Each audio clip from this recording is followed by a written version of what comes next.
안녕하세요. 안경입니다.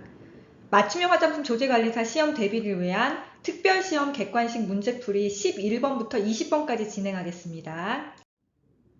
11번 화장품 안전기준 등에 관한 규정 별표 3에서 설명하는 인체세포 조직 배양액 안전기준으로 옳지 않은 것은 하고 물었는데요. 이 내용을 다 보지 않아도 사실은 답은 고르실 수가 있을 거예요. 일단 1번부터 보겠습니다. 누구든지 세포나 조직을 주고받으면서 금전 또는 재산상의 이익을 취할 수 없다.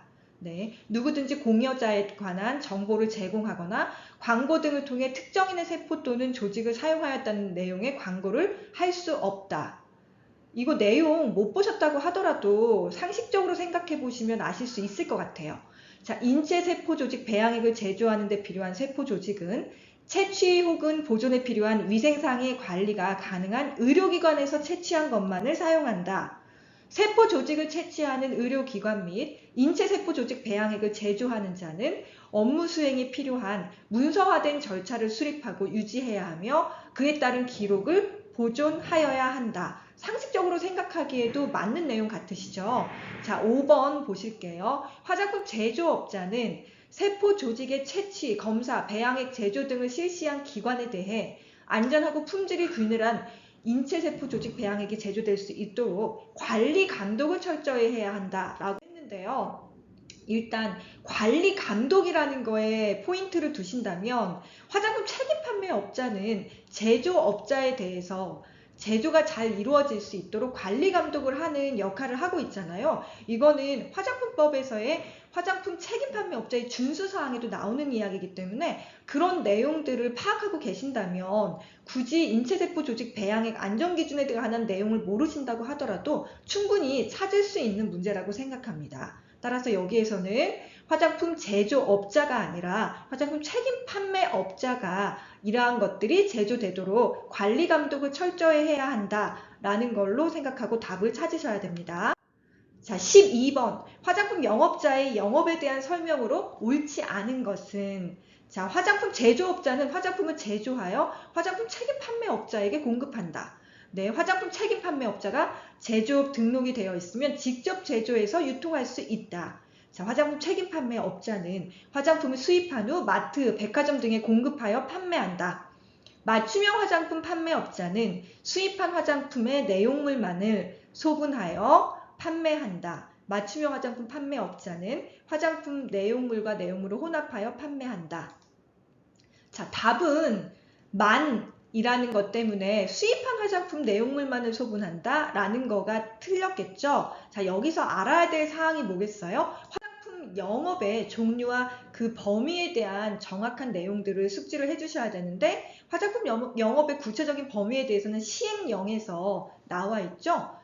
대통령령으로 정한다. 시행령에 나와 있습니다. 자, 일단 제조업을 보시면 화장품 제조업은 화장품을 직접 제조하는 영업, 그 다음에 화장품 제조를 위탁을 받아서 제조하는 영업, 자, 그 다음에 특이한 사항이 화장품의 포장을 하는 영업인데요. 여기서의 포장은 1차 포장만 해당되고 1차 포장의 정의가 뭐예요? 내용물과 직접 접촉하는 포장을 의미한다. 라고 생각을 하셔야 됩니다. 이게 왜 중요해요? 화장품 제조업에 속하기 때문에 1차 포장만을 하기 위한 영업자 같은 경우에는 화장품 제조업자의 그런 준수사항을 다 지켜야 되고 등록을 해야 되고 이런 것들이 다 있어야 된다라고 연결을 해주셔야 됩니다. 자, 화장품 책임 판매업입니다. 화장품 책임 판매업의 키워드는 유통 판매라고 보시면 되고요. 자, 범위를 보시면 화장품 제조업자가 직접 제조해서 유통 판매하는 경우. 자, 제조업자이면서 동시에 화장품 책임 판매업자인 경우죠. 자, 그 다음에 화장품 제조업자에게 위탁하여 제조된 화장품을 유통 판매하는 경우. 우리가 소위 얘기하는 OEM, ODM 방식을 의미할 수 있겠죠. 자, 유통 판매가 역시 키워드입니다. 자, 그 다음에 수입한 화장품을 유통 판매하는 영업, 이것도 화장품 책임 판매업의 유형이고요. 그 다음에 이제 특이한 케이스가 뭐냐면 수입 대행형 거래를 목적으로 화장품을 알선 수여하는 영업이다. 즉 해외 구매 대행으로 보시면 돼요. 쉽게 이해를 하시면 되고요.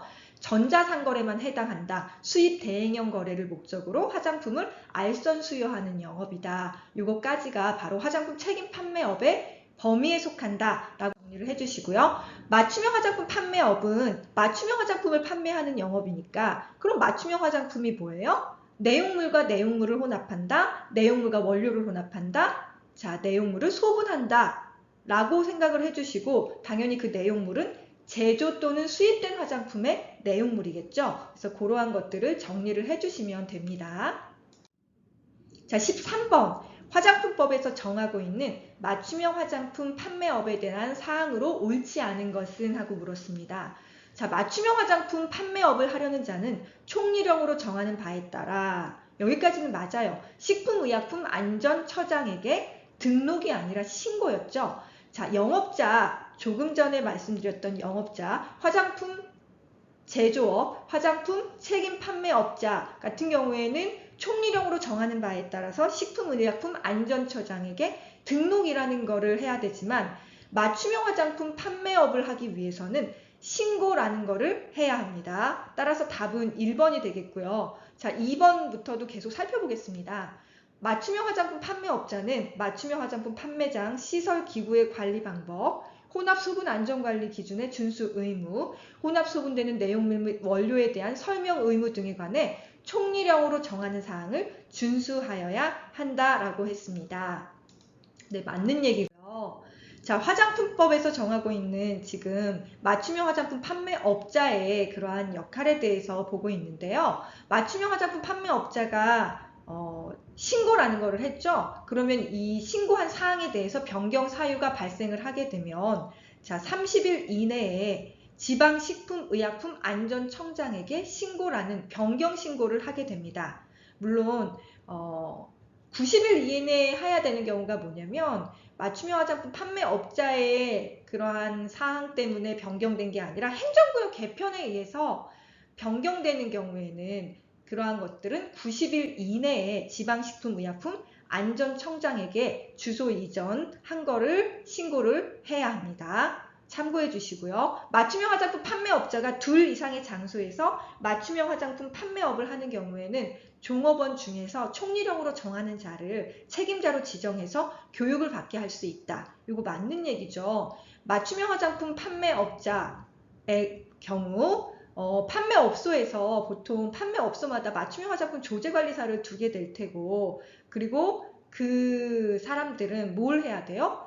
연간 의무교육이라는 걸 받아야 되는데 근데 만약에 2 이상의 장소에서 판매업을 하는 경우에는 지정을 할 수가 있다라는 거이고요. 자, 5번이요. 식품의약품안전처장은 국민건강상 위해를 방지하기 위해 필요하다고 인정하면 맞춤형 화장품 판매업자에게 화장품 관련 법령 및 제도에 관한 교육을 받을 것을 명할 수 있다라고 했습니다. 네, 의무교육 이외에도 영업자가 화장품 법을 어겼거나 그럴 경우에는 식품의약품안전처장이 그러한 교육에 관한 그 교육을 받을 것을 명할 수가 있습니다. 그리고 그 교육의 내용을 화장품 관련 법령 및 제도에 관한 교육이라고 보시면 되고요. 화장품 품질 관리 및 안전 관리를 포함하는 내용이라고 보시면 됩니다. 자, 14번이요. 기준 일탈 제품의 폐기 처리 순서를 나열한 것으로 옳은 것은 하고 나왔는데요. 이 기준 일탈 제품이라고 하는 것을 알기 전에 기준 일탈이 뭐예요? 자, 일탈과 기준 일탈의 의미를 알아야 되는데요. 일단 벗어나는 거는 둘 다 같습니다. 근데 기준 일탈 같은 경우에는 시험, 검사, 측정 결과로부터 그러한 일탈되어 있는 결과가 벗어난 것을 의미하고 나머지는 일탈로 보시면 됩니다. 자, 그러면 이 기준 일탈이라고 하는 것은 이 기준 일탈이 나왔다라고 했을 때 어떤 처리 순서를 거칠 것이냐 그 문제에 대한 건데 요거는 너무나 식약처에서 고시했던 문제였고 이번에 출제가 된 거기 때문에 정확하게 아셔야 되고 그 순서를 기억을 해주시면 됩니다. 일단 기준 일탈 결과가 나왔어요. 그럼 조사를 하겠죠? 그러면 틀림없음을 확인을 해야 합니다. 지금 무슨 얘기예요? 이 시험 자체가 잘못된 건 아닌가 그거를 먼저 확인을 해야 되겠죠. 그 기준 일탈 결과가. 그래서 그 시험이 실제로 검사하는 게 검사, 시험 이런 것들이 제대로 돼 있는지를 틀림없는지를 확인하는 게 그 다음 단계라면 그 다음에 이제 처리를 하게 될 거예요. 처리를 할 때는 불합격 라벨링을 이렇게 해준 다음에 헷갈리지 않도록, 혼동하지 않도록 격리 보관하고, 그래서 그 이후에 격리 보관했다가 폐기 처분을 하거나 또는 재작업을 하거나 반품을 하게 된다라고 보시면 됩니다. 자, 15번이요. 화장품의 전성분이 다음과 같을 때 이 화장품의 사용 시 주의사항으로 옳은 것은 하고 물었는데요. 명칭이 일단 허스토리 화이트닝 마스크팩이라고 나왔고요. 성분을 보시면 쭉 정제수 글리세린 다이프로필렌 글라이콜, 나이아신아마이드, 1,2헥산다이올, 트라이에타놀아민, 카보모, 잔탄검, 아르간 커넬오일, 토코페릴 아세테이트, 판테놀, 사과 추출물, 레몬 추출물, 향료, 리날룰, 신나말, 리모넨 등이 나와 있습니다. 자, 그러면 주의사항을 어떻게 써야 될까요? 눈에 들어갔을 때에는 즉시 씻어낼 것. 자, 눈 주위를 피하여 사용할 것. 만 3세 이하 어린이에게는 사용하지 말 것. 정해진 용법과 용량을 잘 지켜 사용할 것. 털을 제거한 직후에는 사용하지 말 것. 답은 눈 주위를 피하여 사용할 것. 이거 뭐 때문에 그런 거예요? 전성분보다는 얘는 마스크팩이라는 그걸 가지고 보신다면 그 사용 시의 주의사항으로 들어가야 할 사항이 바로 눈 주위를 피하여 사용할 것, 그거를 알 수가 있습니다. 자, 눈에 들어갔을 때에는 즉시 씻어낼 것. 그러면 이거 뭐가 있어요? 두발용 제품, 두발 염색용 제품, 눈화장용 제품, 그리고 모발용 샴푸가 있을 수 있겠죠. 자, 만 3세 이하 어린이에게는 사용하지 말 것. 그러면 뭐가 있습니까? 살리실릭 애시드, 그 다음에 IPBC. 이 두 가지 같은 경우에는 만 3세 이하 어린이에게는 사용하지 말 것이라는 문구를 반드시 표시 기재하게 되어 있습니다. 자, 정해진 용법과 용량을 잘 지켜 사용할 것, 털을 제거한 직후에는 사용하지 말 것. 자, 그거에 대해서 정리를 해놓은 거 요거 참고해 주시고요. 자, 정해진 용법과 용량을 잘 지켜 사용할 것, 외음부 세정제에 속하는 사용시 주의사항, 그 다음에 털을 제거한 직후에는 사용하지 마라 라고 하는 것은 바로 데오도란트 등이 속하는 채취 방지용 제품류입니다. 자, 잘 매칭해서 기억을 해주셔야 합니다. 쉽지 않습니다. 자, 16번이요. 화장품 안전기준 등에 관한 규정 별표 2에서 정하고 있는 자외선 차단 성분과 그 사용 한도가 옳지 않은 것은 하고 얘기를 했는데요. 일단 자외선 차단 성분이 어떤 것들이 있는지를 알아야 되겠고요. 그거에 대해서 사용 한도까지도 매칭을 해서 암기를 해주셔야 되는 부분입니다. 자, 사용 한도가 5%인 자외선 차단 성분이고요. 이거는 전부 유기자차에 해당되겠죠. 무기자차는 티타늄 디옥사이드와 징크 옥사이드 두 개이고 사용 한도는 25%, 둘 다 25%라고 기억을 해주시면 됩니다. 자, 사용 한도가 5%인 자외선 차단 성분을 같이 한번 정리해 볼게요. 자, 여기 나와 있는 거 참고해 주시고 꼭 암기해 주십시오. 퍼센트. 자, 17번입니다.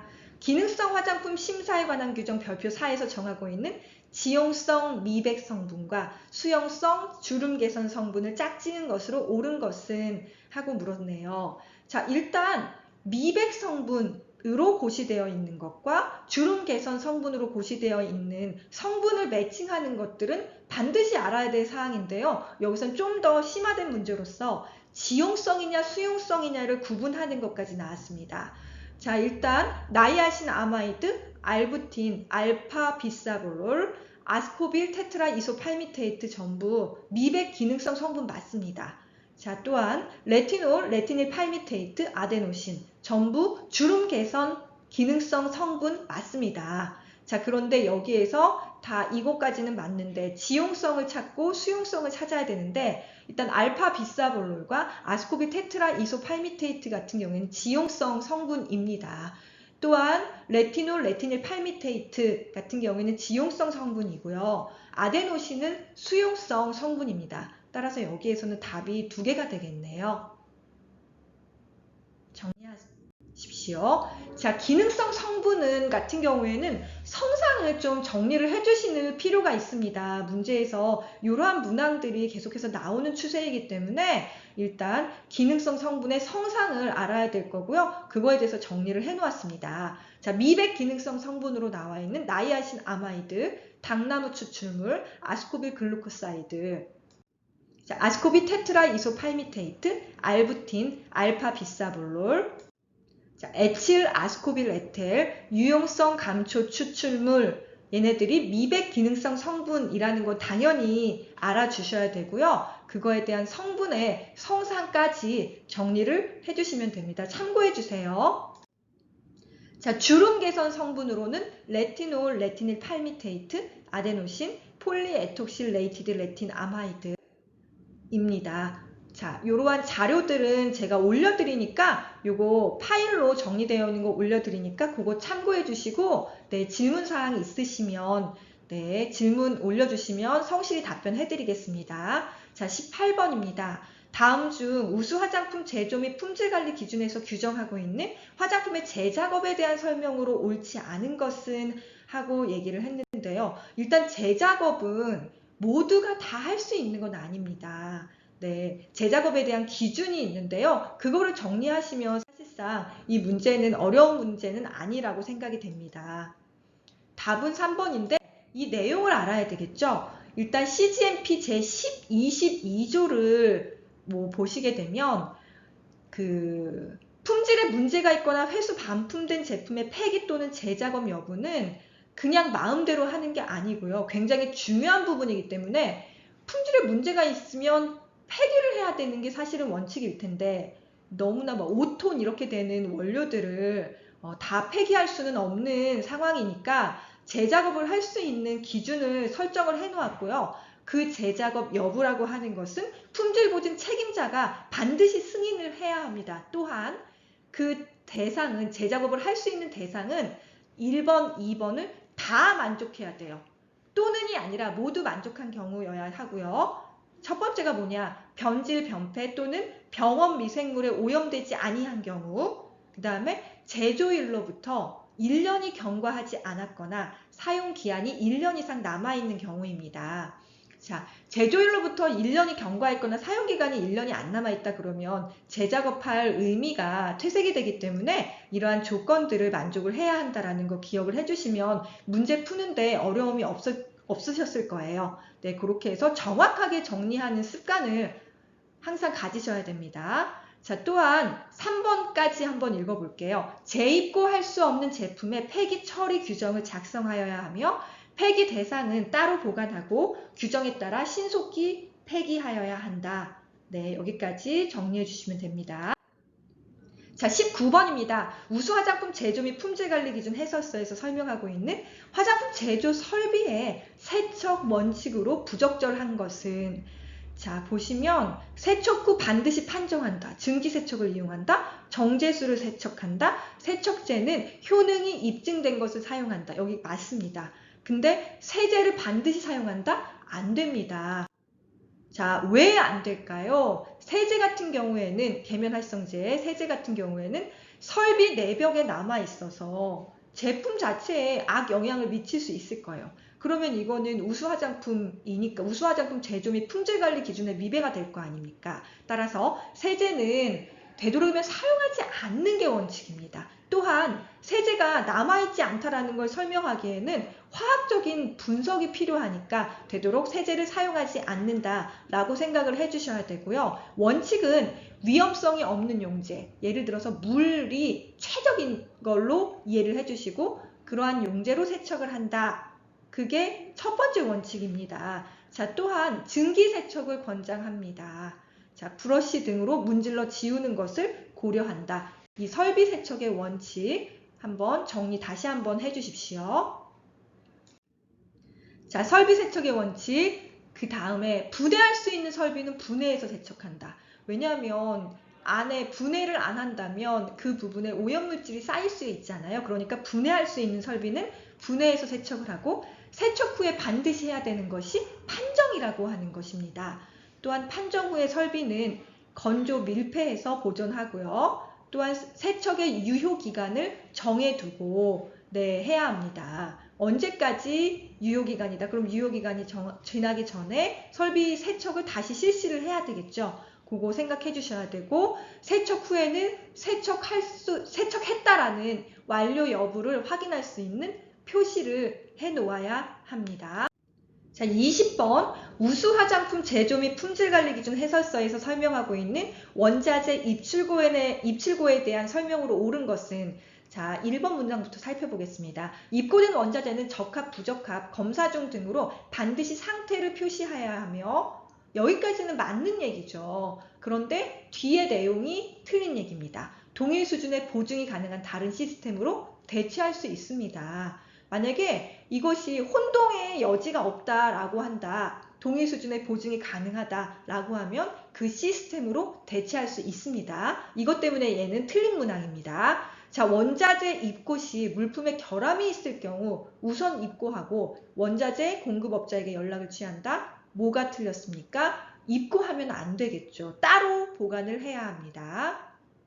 자, 3번이요. 원자재 용기에 제조 번호가 없으면 원자재 공급업자에게 반송해야 한다. 자, 원자재 용기를 원자재 공급업자가